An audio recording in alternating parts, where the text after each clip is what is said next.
You can choose the knowledge level or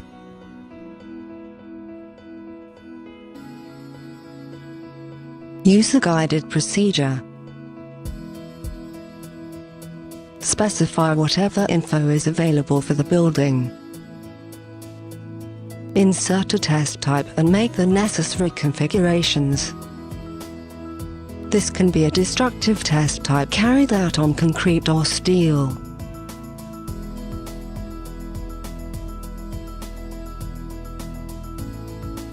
Or a non-destructive test. On the point at which the reinforcement is analyzed, you can exclude some elements from the evaluation